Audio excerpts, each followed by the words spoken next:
الحمدللہ وحدہ والصلاة والسلام علی من لا نبی بعدہ اما بعد فاعوذ باللہ من الشیطان الرجیم بسم اللہ الرحمن الرحیم لقد رضی اللہ عن المؤمنین اذ یبایعونک تحت الشجرہ عن طلحہ رضی اللہ تعالی عنہ قال قال رسول اللہ صلی اللہ علیہ وسلم لكل نبی رفیق ورفیقی یعنی فی الجنت عثمان رواہ الامام الہمام الترمذی فی جامعہ صدق اللہ العظیم وبلغنا رسولہ النبی الامی الکریم ونحن علی ذلک لمن الشاہدین والشاکرین والحمد للہ رب العالمین۔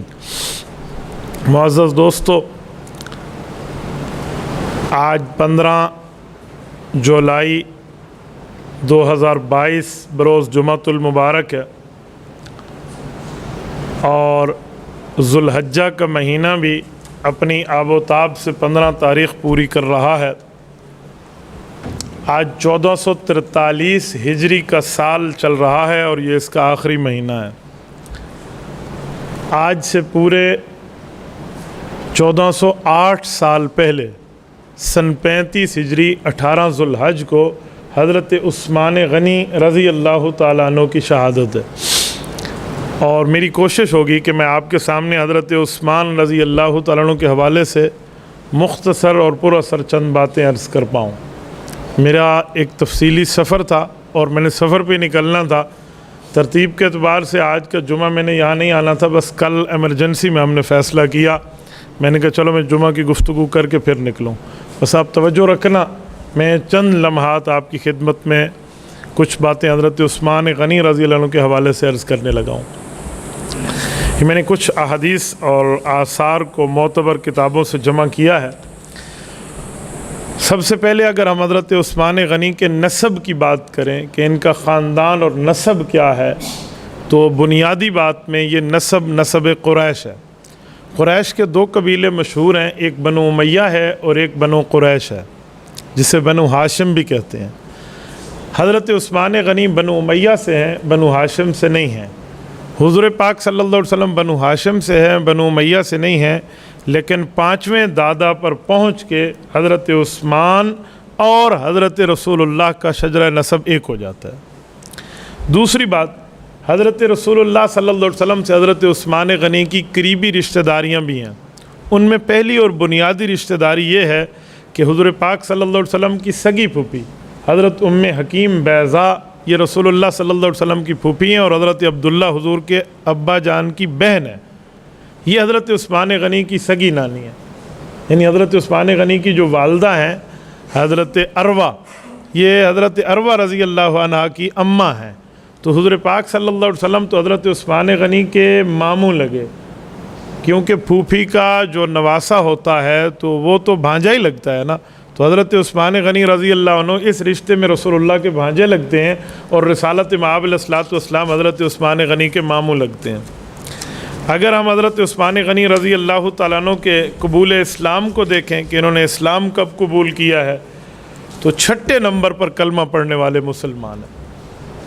حضرت ابوبکر صدیق رضی اللہ تعالیٰ عنہ کی دعوت پر یہ ایمان لائے تھے، اور سیدنا ابوبکر صدیق رضی اللہ تعالیٰ عنہ جس دن پہلے دن ایمان لائے ہیں تو حضرت ابوبکر صدیق نے ان کو دعوت دی، تو انہوں نے پہلی دعوت پر کلمے پہ لبیک کہا اور سابقین اولین میں شمار ہوئے ہیں۔ سابقین اولین کون ہیں؟ جو اسلام میں پہل کرنے والے ہیں۔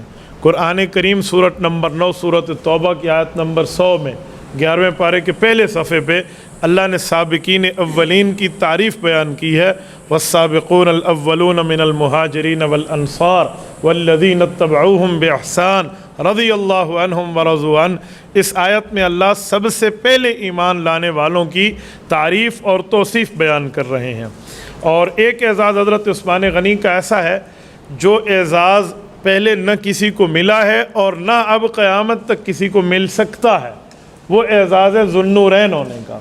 ذوالنورین ہونے کے کئی مطلب ہیں، جو مطلب میں عرض کرنے لگا ہوں وہ داماد پیغمبری کا ہے، یعنی حضرت رسول اللہ صلی اللہ علیہ وسلم کی 2 بیٹیاں یکے بعد دیگرے حضرت عثمان غنی کو بطور بیوی ہونے کے ملے ہیں، یعنی حضور پاک علیہ الصلوۃ والسلام کی یہ دوہرے داماد ہیں۔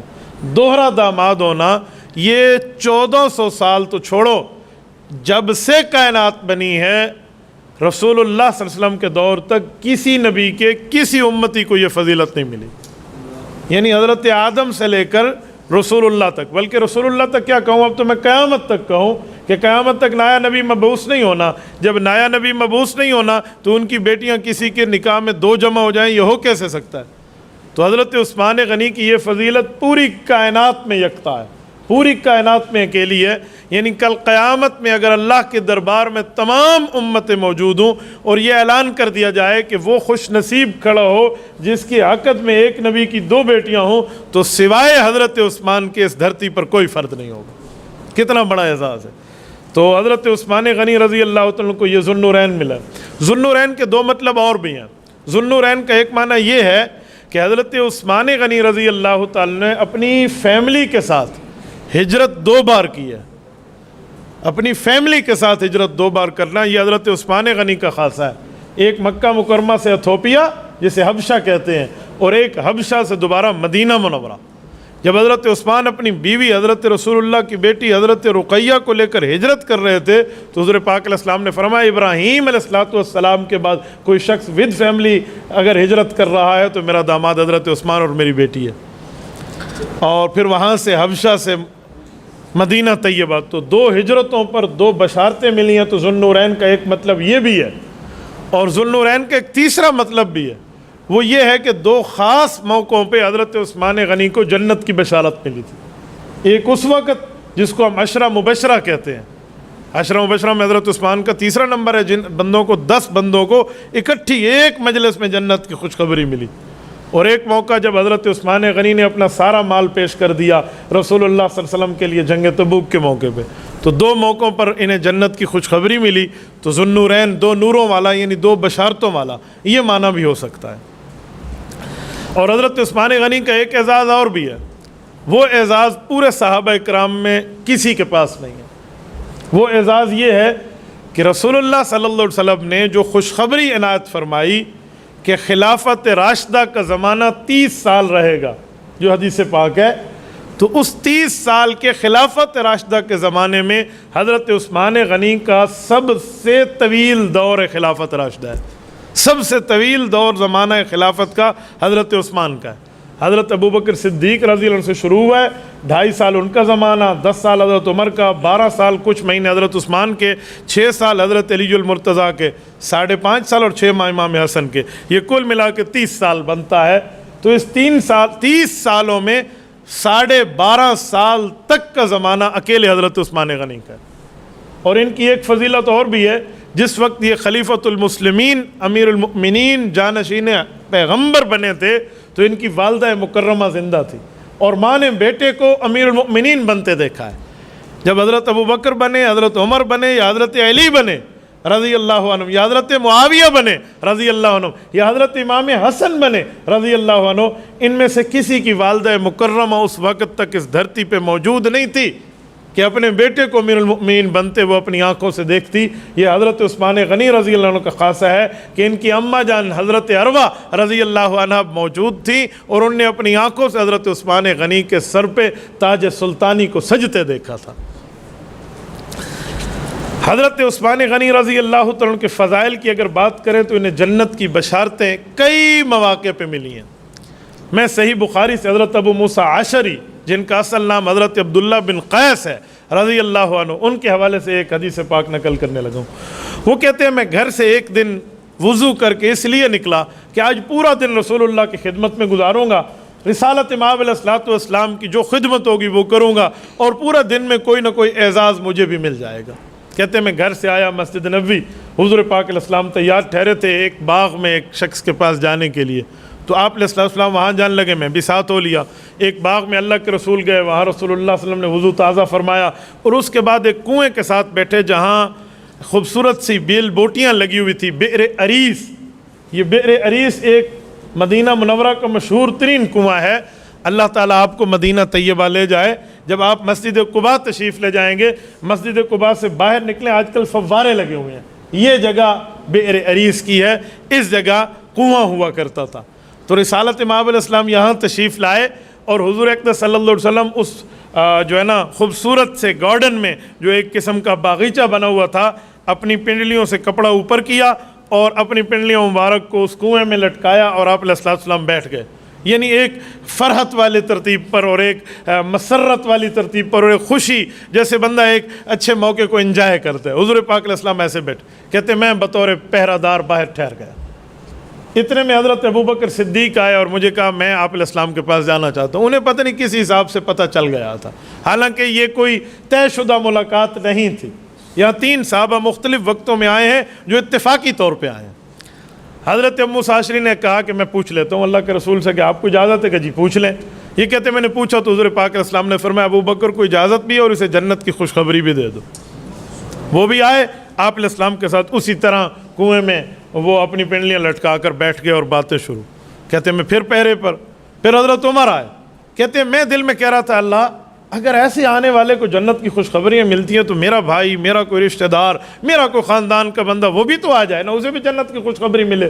یہ اشعریین کہتے ہیں، ان کا قبیلہ بہت تھوڑا تھا، یہ خیبر سے تشریف لائے تھے، مدنی نہیں ہے یہ. تو یہ اپنے قبیلے کو بھی مانگ رہے تھے کہ اللہ ان کو بلا لے. تو اتنے میں ایک اور شخص آئے، دروازہ کھٹکھٹایا تو حضرت عمر تھے. تو ان نے اجازت طلب کی، تو ان نے جا کر اللہ کے رسول سے پوچھا. حضور نے فرمایا عمر کو اجازت بھی ہے اور اس کو جنت کی خوشخبری بھی دے دو. وہ آئے ہیں، وہ بھی بیٹھے ہیں اور آ کر یوں پنڈلیاں لٹکا کر بیٹھ گئے. کہتے پھر حضرت عثمان آئے. یہ جو میں کہنے لگا ہوں، حضرت عثمان آئے کہ میں اجازت لیتا ہوں. یہ گئے اور انہوں نے اجازت چاہی تو آپ علیہ السلام نے قدر صبر فرمایا اور فرمایا عثمان کو اجازت دے دو لیکن اسے بتاؤ ایک مصیبت تم پہ ٹوٹے گی، صبر کرنا. یہ جملہ جو میں کہنے لگا ہوں کہ حضرت عثمان غنی رضی اللہ عنہ سے جب میں نے بات کی تو حضرت عثمان نے کہا واللہ المستعان، رب کریم ہر مصیبت میں میری مدد فرمائے گا، مجھے اللہ کی مدد کی ہر جگہ امید ہے. کہتے ہیں یہ بات کر کے میں اندر آیا، حضرت عثمان کو ساتھ لیا، حضرت عثمان بھی آ کر ساتھ بیٹھ کے. آگے ایک تفصیلی حدیث ہے لیکن میری بات کا مطلب ہے کہ ان پر جو مصیبت ٹوٹے گی اس پہ صبر کرنا. یہ جو بلوائیوں نے ظلم کیا تھا، حضرت عثمان غنی رضی اللہ عنہ مظلوماً شہید ہوئے ہیں اور رسالت مآب علیہ الصلوۃ والسلام کی ان کو کچھ نصیحتیں تھیں، وہ آگے جا کر میں عرض کرتا ہوں شہادت پر، تو یہ اس کی طرف اشارہ ہے. لیکن ایک مصیبت ٹوٹے گی صبر کرنا، تو حضرت عثمان غنی نے اس مصیبت پہ صبر کیا ہے، حتیٰ کہ جان آفری کے حوالے کر دی ہے، لیکن اس مصیبت کے سامنے گھٹنے نہیں ٹیکے. تو حضور پاک صلی اللہ علیہ وآلہ وسلم کے وعدے کو یوں وفا کیا. صحیح مسلم میں حضرت عائشہ رضی اللہ عنہ کی ان کے لیے روایت موجود ہے. اماں جان رضی اللہ تعالیٰ عنہ ارشاد فرماتی ہیں رسول اللہ صلی اللہ علیہ وسلم نے ارشاد فرمایا حضرت عثمان کو دیکھ کر کہ اس شخص سے میں شرم اور حیا کرتا ہوں. کہ یا رسول اللہ آپ تو سب سے کرتے ہیں، ان سے زیادہ کرنے کی وجہ کہ میں نے اللہ کے فرشتوں کو دیکھا ہے جو عثمان غنی سے حیا کرتے ہیں. یعنی اللہ کے فرشتوں میں کسی قسم کی کوئی شہوت نہیں ہے، کوئی جنسیت نہیں ہے، کوئی شہوانی ان میں کوئی اثرات و مزاجات نہیں ہیں، لیکن وہ فرشتہ بھی عثمان غنی کے ایمان سے اتنا متاثر ہے کہ اس سے حیا فرماتا ہے. وہ فرشتہ جس کا ایمان ایک جگہ جا کر فل پیک لیول پہ جا کر پہنچ گیا ہے، وہ یہ نہیں ہے کہ اس کا ایمان کم ہو جائے. کہتے ہیں 3 قسم کے ایمان ہے نا. ایک ایمان ایک جگہ ٹھہرا رہتا ہے، وہ فرشتوں کا. ایک ایمان کی روشنی ہر وقت بڑھتی رہتی ہے، وہ انبیاء کا ہے. اور ایک ایمان کی روشنی کبھی کم ہوتی ہے کبھی زیادہ ہوتی ہے، وہ عوام کا ہے. تو جس فرشتے کا ایمان ایک لیول پہ جا کر ٹھہر گیا ہے اس کے ایمان کا مقام کیا ہوگا.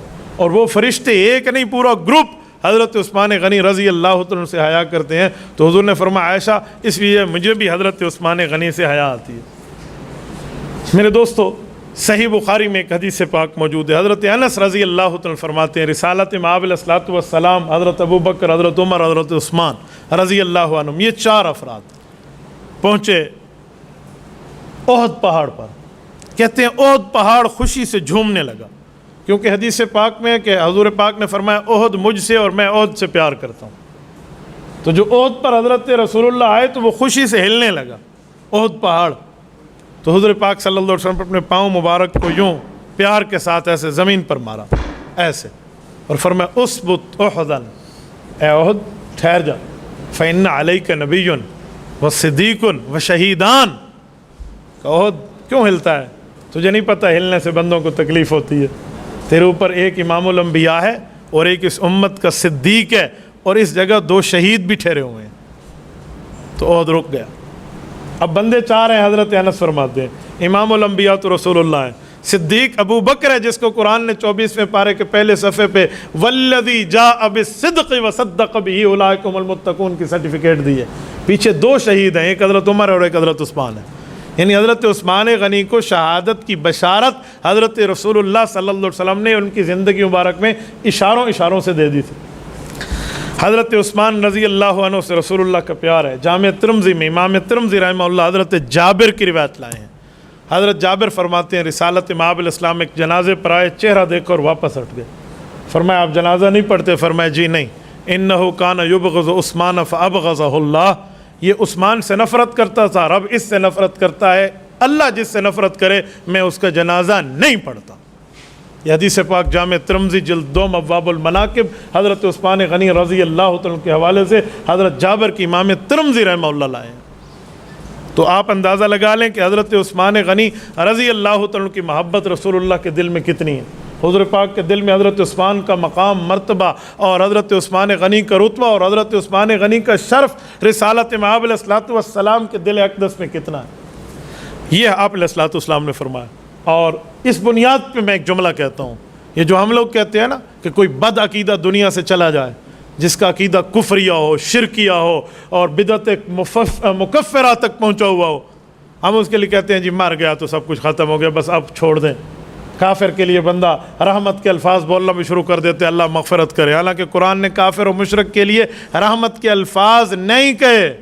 یہ جو RIP آج کل آپ کہتے ہیں نا، یہ جو آپ ان کو کہہ دیتے ہیں، یہ کافر کے لیے نہیں ہے۔ قرآن کریم منع کرتا ہے ما کان لنبی والذین آمنوا ان یستغفروا للمشرکین ولو کانوا اولی قربی، فرمایا پیغمبر فیملی ممبر ہی کیوں نہ ہو، مشرک مر جائے تو آپ نے اس کے لیے دعا استغفار نہیں کرنی، اور یہی حکم مؤمنین کو بھی ہے۔ ولو کانوا اولی قربی یعنی فیملی ممبر کے لیے بھی نہیں کرنی، جو قریبی ہو، تو باقی کس کے لیے کریں گے؟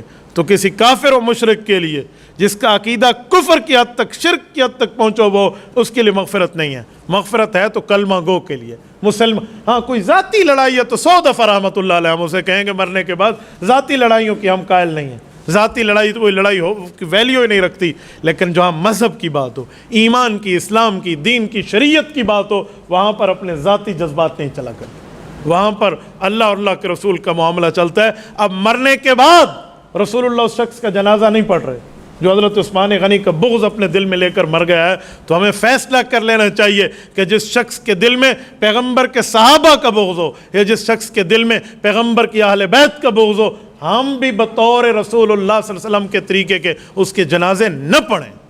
یہ طے کر لینا چاہیے اس بات پہ۔ میں کھلا جب بھی اس حدیث پاک کو بیان کرتا ہوں ایک بات کرتا ہوں، میں کہتا ہوں رشتہ داریاں، تعلق داریاں اور آپس کے ریلیشن شپ اس بنیاد پہ رکھیں جس بنیاد پہ رسول اللہ صلی اللہ علیہ وسلم نے رکھے ہیں۔ حضور پاک علیہ الصلوۃ والسلام نعوذ باللہ کوئی اخلاق سے ہٹ کر بات نہیں فرما رہے، آپ علیہ السلام کا اخلاق یہ ہے، قرآن کہتا ہے وَإِنَّكَ لَعَلَىٰ خُلُقٍ عَظِيمٍ، اس جیسے اخلاق کسی کائنات میں کسی کے نہیں ہے، جس کائنات میں جس پیک پر رسول اللہ اخلاق کی بات فرما رہے ہیں۔ لیکن وہ پیغمبر حضرت عثمان غنی کے بغضی کا جنازہ نہیں پڑھتے۔ تو اب ایمانی غیرت کا تقاضا یہ ہے کہ ہم بھی حضرت عثمان غنی سمیت جتنے صحابہ اور اہل بیت ہیں ان کے بغضی کا جنازہ ہم بھی نہ پڑھیں۔ کوئی ٹوٹتے ہے ٹوٹ جائے، کوئی ناراض ہوتے ہو جائے، ایک نہ ایک 1000 دفعہ ہو جائے، لیکن میں نے کل قیامت میں سفارش اس ناراض ہونے والے سے نہیں لینی، رسول اللہ صلی اللہ علیہ وسلم سے لینی ہے۔ حضور پاک صلی اللہ علیہ وسلم فرما دے تم تک یہ روایت پہنچی تھی، میں نے حضرت عثمان غنی کے بغضی کا جنازہ نہیں پڑھا، تم مجھ سے بڑھ کے اس کی مغفرت مانگنے والے آ گئے ہو؟ تمہارے دل میں اس کو جنت لے جانے اور جہنم سے بچانے کا مجھ سے زیادہ جو ہے نا جذبہ موجزن ہے؟ کیا جواب دیں گے؟ بابا ہمیں اپنے اعمال پر گھمنڈ نہیں ہے، پتہ نہیں اعمال قبول ہو نہ ہو، اللہ قبول فرمائے، لیکن نہ ہو قبول، کل قیامت میں سارا اعمال کا پتہ صاف ہو تو ایک ہی چیز باقی رہ جاتی ہے جو رسول اللہ صلی اللہ علیہ وآلہ وسلم کے سفارش کا سہارا رہ جاتا ہے، سفارش ملے گی ہر مسلمان کو اللہ تعالیٰ فرمائے۔ تو اسی لیے اپنے جنازے اور اپنے نکاح، اپنی خوشی اور اپنی غمی، اپنی شادی اور اپنے بیاہ کو نبوی ترتیب کے مطابق چلانا سمجھیں۔ صلح حدیبیہ کے موقع پہ حضرت عثمان غنی رضی اللہ تعالیٰ عنہ کو رسول اللہ نے اپنا ایلچی، اپنا نمائندہ، اپنا سفیر، اپنا ایمبیسیڈر بنا کر بھیجا کفار کے پاس، جاؤ آپ بات کر کے آؤ، یعنی حضور نے نمائندہ بنا کر بھیجا ہے۔ اس سے سمجھ آیا حضور اقدس صلی اللہ علیہ وسلم کو حضرت عثمان غنی پر اتنا اعتبار تو تھا نا کہ اپنا نمائندہ بنایا۔ اتنے قابل اعتماد ساتھی تو تھے حضرت رسول اللہ کے حضرت عثمان نمائندہ بنا اور وہاں گئے. کہتے ہیں تہبند مبارک جو تھا یہ ٹخنوں سے اوپر تھا، جیسے حضور پاک علیہ السلام ٹخنوں سے اوپر تہبند رکھتے تھے، جیسے مسلمان کو حکم ہے کہ ٹخنے سے اوپر شلوار رکھو. حدیث پاک میں ما اسفل من الکعبین من الازار فی النار، آپ نے ٹخنے سے نیچے کپڑا لٹکایا تو گویا جہنم کی جو ہے نا کیا کہتے ہیں آپ کو تنبیہ کی جا رہی ہے کہ اس سے بچے کہ یہ جگہ جہنم میں جلے گی. حضرت عثمان غنی ایسے گئے، کفار نے استقبال کیا، بٹھایا، بڑی عزت احترام سے بات کرنے لگے. تو بڑے بڑے کفار اور رؤساء کفار سے بات کرنی تھی جو اس قوم کے زعماء اور لیڈرز تھے.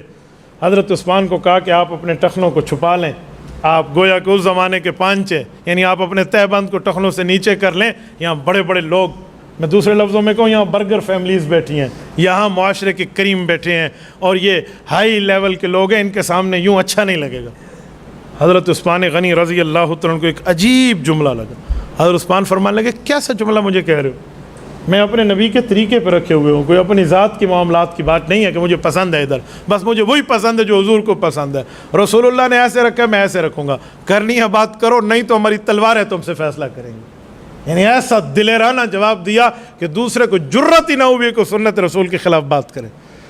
پھر دوسرے موقع پہ کہا اچھا ٹھیک ہے، اب تو آپ احرام میں ہیں اور آپ مکہ مکرمہ آ گئے ہیں اور باقی تو رکے ہوئے، انہوں نے ابھی طواف نہیں کیا، آپ تو طواف کر لیں، آپ کعبۃ اللہ کے سامنے سے گزرے. حضرت عثمان غنی نے یوں دیکھا اور یوں چل دیے کہ کعبہ کا طواف کا کعبۃ اللہ مجھے رسول اللہ نے سمجھایا ہے، حضور نہیں ہے، میں اکیلے کعبہ کا طواف نہیں کرتا، ایسے ہی مذاکرات کر کے واپس جاؤں گا، پھر حرم میں داخل ہوں گا تو حضور داخل ہوں گے تو تب داخل ہوں گا، ورنہ مجھے نہیں کرنا. میں احرام کھول کے دم دے کر اللہ سے معافی مانگ لوں گا، حضور کے بغیر میں طواف نہیں کرنے والا. کانا کعبہ کو اپنی آنکھوں سے دیکھا، مذاکرات کیے اور وہاں سے واپس ہوئے ہیں، کوئی طواف نہیں کیا. کہ بیت اللہ رسول اللہ کے ساتھ ہے. ادھر صحابہ کہہ رہے تھے کہ یا رسول اللہ آپ نے بھیج تو دیا حضرت عثمان کو، وہ کعبہ چلے گئے ہیں، مذاکرات تو ہوں گے سو ہوں گے لیکن طواف تو وہ کر لے گا نا، صفا مروہ کی سعی کر کے عمرہ پورا کر کے آئے گا، کیونکہ وہیں جا رہا ہے جہاں جانا چاہیے. حضور پاک علیہ السلام فرمانے لگے مجھے نہیں لگتا کہ عثمان غنی میرے بغیر طواف کر لے، کہ مجھے نہیں لگتا، اور وہی ہوا. یعنی اتنی ان حضرات کی ترتیبوں کی محبت ہے. حضرت عثمان غنی رضی اللہ وہاں ہیں اور حضرت عثمان غنی کے لیے جھوٹ پھیلا دیتے ہیں کافر کہ وہ شہید ہو گئے ہیں. حضور پاک علیہ الصلوۃ والسلام صحیح بخاری میں ھذا ید عثمان، حضرت عثمان کے لیے بیعت کی ہے صحابہ کرام سے، آؤ بیعت کرتے ہیں. حضرت عثمان کے خون کا بدلہ لیے بغیر نہیں جائیں گے، چاہے اپنی جان بھی دینی پڑے. 1400 بندہ نے حضرت رسول اللہ کے ہاتھ میں ہاتھ دے کر بیعت کی ہے اور حضور پاک نے ایک ہاتھ حضرت عثمان کی طرف سے رکھا کہ یہ اس کی طرف سے بھی بیعت ہے،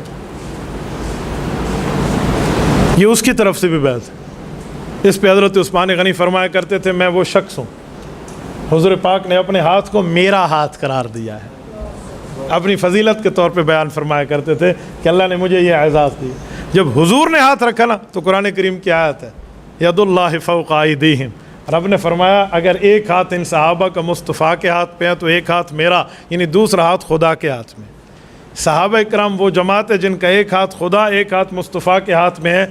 باپ کے ہاتھ میں بیٹے کی انگلی آ جائے بیٹا نہیں گم جاتا، صحابہ کا ایک ہاتھ خدا ایک ہاتھ مصطفیٰ کے ہاتھ میں ہے، یہ کیسے بدل جائے گا؟ یہ ایسا بہترین طبقہ ہے اس امت کا. بہرحال بعد میں وہ خبر جھوٹی نکلی. حضرت عثمان رضی اللہ تعالیٰ عنہ کے ساتھ رسول اللہ صلی اللہ علیہ وسلم کی محبت. آؤ میں ذرا شہادت کی بات کرتا ہوں. میں پوری زندگی پر چھوٹی چھوٹی جھلکیوں کے طور پہ بات کی ہے تو حضرت عثمان غنی کی شہادت کے حوالے سے بھی. حضرت عبداللہ بن سلام رضی اللہ عنہ یہودیوں کے بہت بڑے عالم ہیں. حضرت عبداللہ بن سلام جب یہ ایمان لائے تو صحابہ میں ایک جشن بپا ہو گیا کہ اتنا بڑا عالم تورات کا وہ ایمان لائے. کا اعلان کرے. حضرت رسول اللہ صلی اللہ علیہ وسلم کو انہوں نے عرض کیا رسول اللہ اعلان تھوڑی دیر بعد کریں، میں ایک ترتیب بتاتا ہوں، مجھے چھپا دیں، یہودیوں کے بڑوں کو بلائیں، ان سے پوچھے کہ یہ بندہ کیسا ہے، وہ یقیناً میری تعریف کریں گے کیونکہ مجھ سے بڑا مولوی ان کے پاس موجود نہیں ہے. آج میرے دل میں اللہ نے ایمان گھر کر دیا ہے تو ہو سکتا ہے جب میں کلمہ پڑھوں گا تو یہ بھی کلمہ پڑھ لیں. ان کو بلائیں. مجمع یہود کو اللہ کے رسول نے بلایا. حضرت عبداللہ بن سلام رضی اللہ عنہ کونے میں پوچھا کہ اس عبداللہ بن سلام کیف فیکم، کیسا بندہ ہے تم میں، اس کے لیے تھوڑی تعریف ہے یا توصیف ہے یا تنقید ہے، کچھ بھی ایک جملہ اس پر. انہوں نے کہا خیرنا وابن خیرنا، بہت اچھا آدمی ہے اور اس کا والد بھی بہت اچھا تھا، یہ دونوں عالم تھے۔ تو عالم کا بیٹا ہے، خود عالم ہے، ہمارا دین جانتا ہے، مذہب جانتا ہے، موسیٰ علیہ السلام پہ اتری ہوئی کتاب تورات کا عالم ہے۔ کہا اچھا، کہا وہ اگر کلمہ پڑھ لے تو تم پڑھ لو گے؟ انہوں نے کہا جی وہ تو پڑھ ہی نہیں سکتا۔ آپ علیہ السلام نے پھر فرمایا تو حضرت عبداللہ بن سلام کہتے ہیں مجھ سے صبر نہ ہوا، میں نے پردہ ہٹایا اور میں باہر آیا اور میں نے کہا اشہد ان لا الہ الا اللہ واشہد ان محمد الرسول اللہ۔ یہودیوں کے تو منہ بجھ گئے، ظل وجہ مسودہ، جیسے کہتے ہیں نا کہ کالا چہرہ پڑ گیا۔ تو ایک دوسرے کو آنکھوں میں دیکھ کے کہتے ہیں شرنا وابن شرنا، بہت گندا بندہ اور بہت گندے بندے کا بیٹا ہے۔ یعنی بات کو یوں بدل دینا یہ یہودیت سے نکلا ہے، یہ اسلام کا طریقہ نہیں ہے۔ یہ دو زبانیں ہونا، ذو الوجہینی ہونا، یہ اسلام کا فوراً بدل گئے۔ رسول اللہ صلی اللہ علیہ وسلم کی مخالفت ان کے دل میں اتنی بھری ہوئی، اس لیے کہتے ہیں یہود کا تعلق مسلمانوں سے دشمنی میں نصارہ سے بڑھ کے ہے۔ یہود کوئی عام نہیں ہے۔ وَضُرِبَتْ عَلَيْهِمُ الذِّلَّةُ وَالْمَسْكَنَةُ، قیامت تک یہ ذلیل ہو کر رہیں گے۔ آج بھی اسرائیل اگر ان کی حکومت ہے تو یہودیوں کی نہیں ہے، وہ امریکہ شیطان کی بنیاد پر ہے، وہ اس کے سہارے پر ہے۔ آج وہ سہارا ہٹا دے، یہودیت قیامت تک حکومت نہیں کر سکتی۔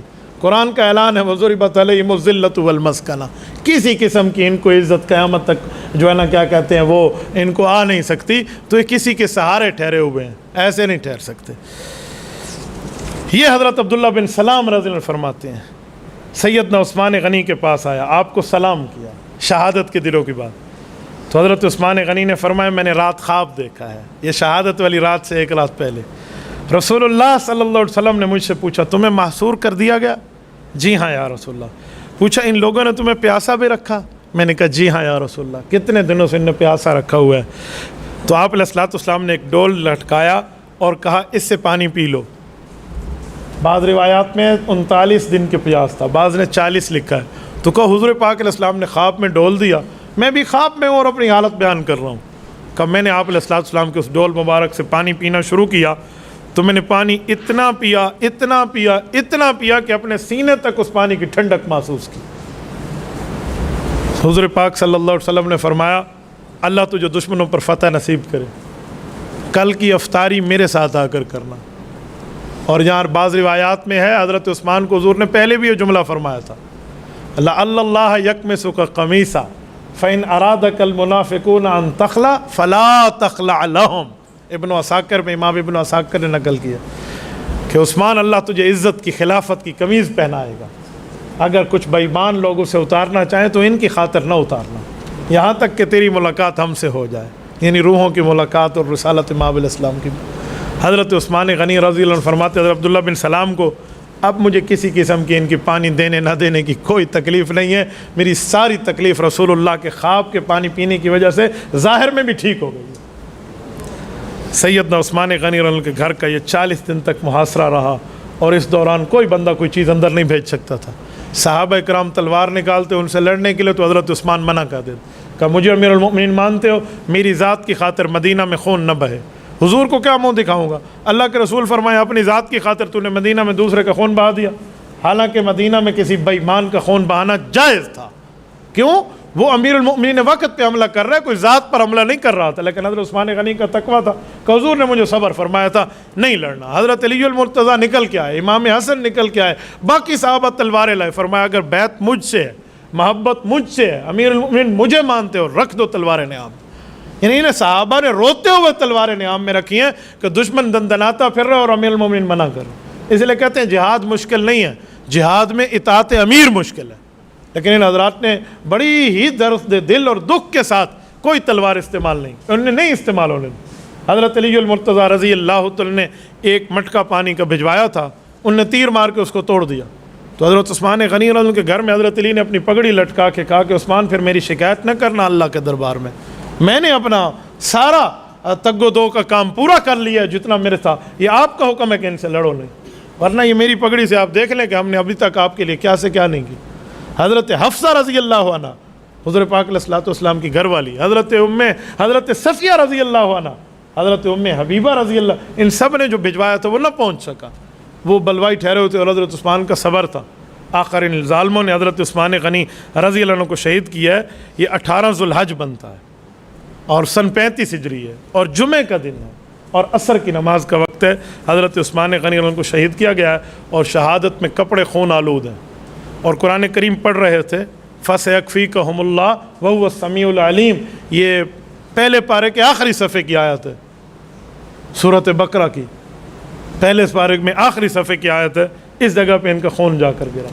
کہتے ہیں نا شہادت جہاں ہوتی ہے وہ جگہ اس کی شہادت کی گواہ بن جاتی ہے.